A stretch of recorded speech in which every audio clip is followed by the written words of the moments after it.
Every empire believes its foundation is made of stone. We look at our glass towers, our carrier strike groups, and the flickering green numbers of our digital ledgers, and we see an eternal fortress.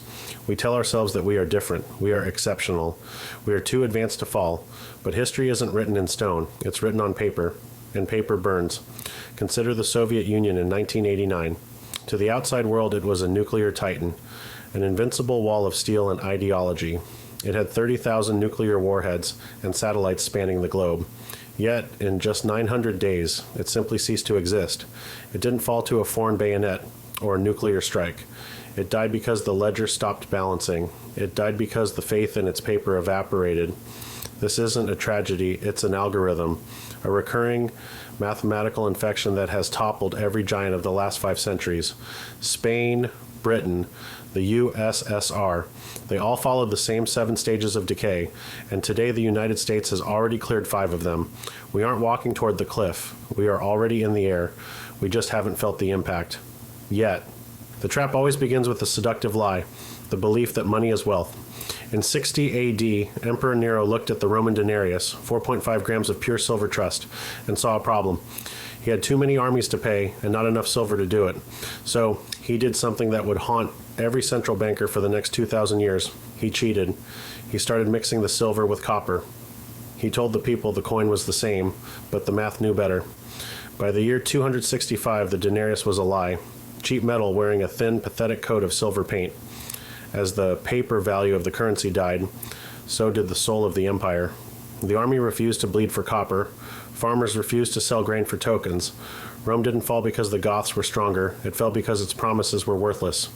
To keep the people from noticing the rot, the state began the bread and circuses. They provided free food and massive, violent entertainment to distract a population that was slowly being liquidated. They used the last of their stolen wealth to buy silence, but you can only buy silence for so long before the creditors show up at the gate. Fast forward 12 centuries to the Spanish Empire. They discovered the Cerro Rico mountain in Bolivia, a literal mountain of silver. They were the richest men to ever walk the earth, stacks of silver bars reaching the ceilings of their palaces. But they fell into the paradox of plenty. Because they had so much money, they stopped making things, they stopped innovating, they stopped building a real economy. Why build a factory when you can just buy everything from your neighbors with your silver? King Philip II became a debt addict. He declared bankruptcy 4 times in just 40 years. He was the owner of the world's money, yet he couldn't pay his bills. He debased his currency with copper, just as Nero had done, and within a single century, the world's superpower was a bankrupt, second-rate power. They had the gold, but they lost the paper, the treaties, the industry, and the trust. History is a script written in blood and math, and we are reading from it line by line. Stage 1, military overextension. The Soviet Union spent 20% of its GDP on a military ghost it couldn't afford. Today, the United States maintains 750 bases in 80 countries. We defend Europe. We patrol the South China Sea. We guard the deserts of the Middle East. We are everywhere, which means we are truly strong nowhere. We are protecting an old world order with a budget that is cannibalizing our future. Stage 2, the Great Devaluation. August 15th, 1971. This is the most important date in the modern ledger, the Nixon shock. With one speech, the dollar was severed from gold. It became fiat, pure paper, backed by nothing but faith and credit. To save the system, we created the Petrodollar, the ultimate paper treaty. We told Saudi Arabia, we will protect your throne if you ensure every drop of oil on earth is sold for our paper. This forced the world to hoard dollars. It gave us an exorbitant privilege. We could print money, and the rest of the world would absorb our inflation. But that treaty is now shredding. Saudi Arabia is taking yuan. India is taking rubles. The paper wall is cracking. Stage 3, the debt spiral. Since 2020 alone, we have printed $6 trillion.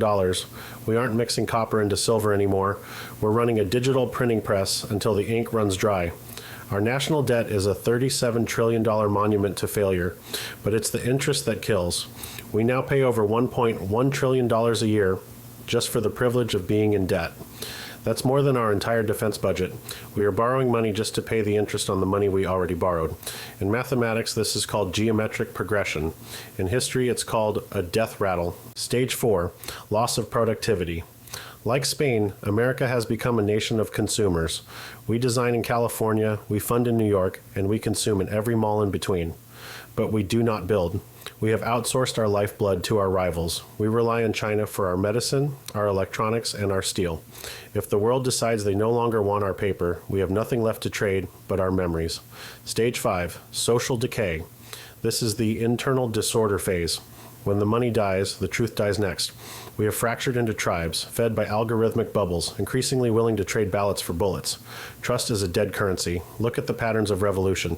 They don't start with the poor. They start when the middle class is liquidated. When the teacher, the nurse, and the small business owner realize the social contract, that invisible piece of paper, has been torn up by the elites. In 1789, the French nobility paid 0 taxes while the peasants starved. Today, the top 0.1% of American households own more wealth than the bottom 90%. Our leaders trade stocks on inside information while the bridges crumble and the towns fill with despair. While we tear ourselves apart over culture wars and political theater, the wolves are watching. China is no longer hiding its strength. They are not playing for the next election. They are playing for the next century. The BRICS nations, Brazil, Russia, India, China, and South Africa, are building a new financial infrastructure. They are tired of being held hostage by the American printing press. They are building a world where the dollar is a relic of a bygone era. When the dollar is no longer the world's reserve currency, the exorbitant privilege ends. The inflation we've been exporting for 50 years will come rushing home like a tidal wave. The prices of milk, gas, and rent won't just rise. They will explode. That is the moment the paper empire truly burns. So how does the script end? History offers 3 doors. Door 1, managed decline. This is the British path. They lost the empire, they lost the currency, and they suffered decades of austerity. They survived, but they became a shadow of their former glory, a second-rate power living in the ruins of its own history. Door 2, chaotic collapse. This is the Roman path, the Soviet path. The currency becomes worthless. The central government loses control. The empire fragments into regional factions. The lights go out and a dark age begins as the complex systems of trade and security break down. Door 3, war. This is the most terrifying path, the Thucydides trap.